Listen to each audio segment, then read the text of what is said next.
Uno de los anticonceptos más destructivos en la historia de la filosofía moral es el término deber. Un anticoncepto es un término artificial, innecesario y racionalmente inútil, creado con el fin de reemplazar y borrar algún concepto que sí es legítimo. El término deber destruye más que conceptos individuales. Es un asesino metafísico y psicológico. Niega todas las cosas esenciales para una visión racional de la vida y hace que se vuelvan inaplicables a las acciones del hombre. El significado del término deber es la necesidad moral de realizar ciertas acciones sin otro motivo que la obediencia a alguna autoridad superior, sin tener en cuenta ningún objetivo personal, motivación, deseo o interés. Es obvio que ese anticoncepto es producto del misticismo, no una abstracción derivada de la realidad. En la teoría mística de la ética, deber se refiere a la noción de que el hombre debe obedecer los dictados de una autoridad sobrenatural.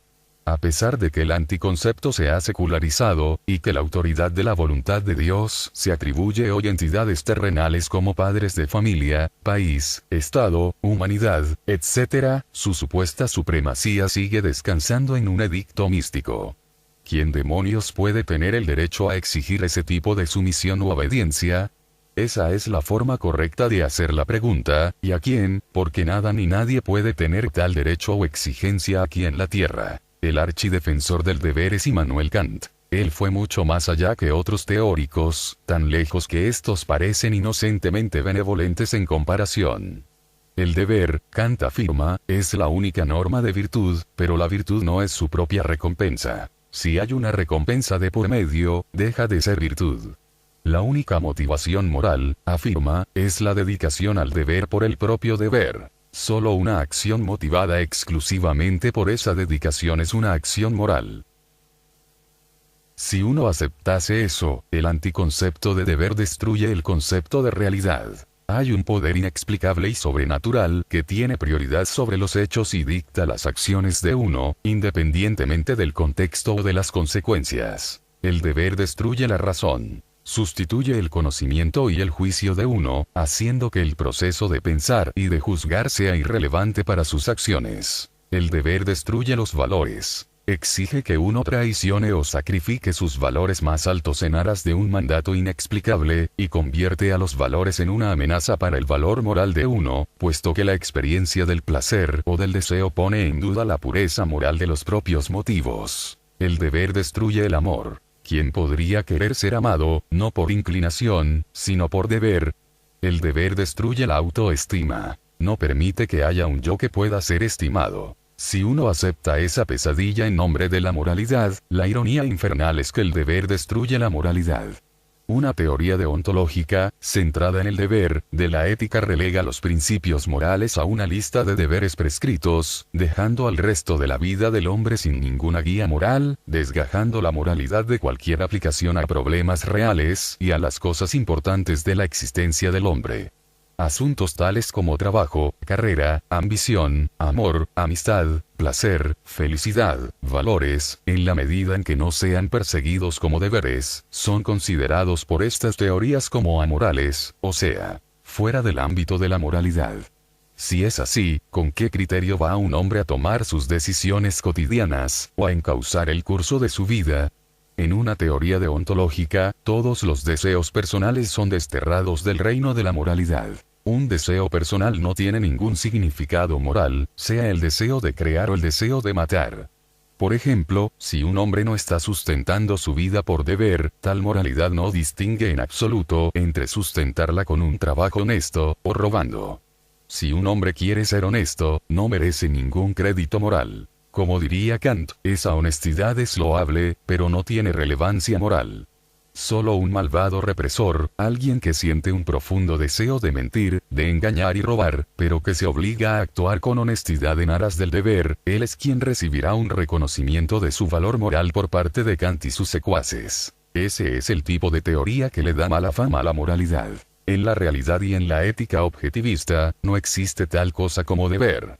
Solo existe la elección, y el reconocimiento claro y total del principio encubierto por la noción de deber. La ley de causalidad. Para tomar las decisiones necesarias para lograr sus objetivos, un hombre necesita la conciencia constante y automatizada del principio que el anticoncepto deber prácticamente ha borrado de su mente: el principio de causalidad. Específicamente, el principio aristotélico de causa final, que, de hecho, solo se aplica a un ser consciente, es decir, el proceso por el cual un fin determina los medios. Es decir, el proceso de elegir un objetivo y tomar las medidas necesarias para alcanzarlo. En una ética racional, es la causalidad, no el deber, la que sirve como principio rector, al considerar, evaluar y escoger las acciones de uno, sobre todo aquellas que son necesarias para alcanzar objetivos a largo plazo.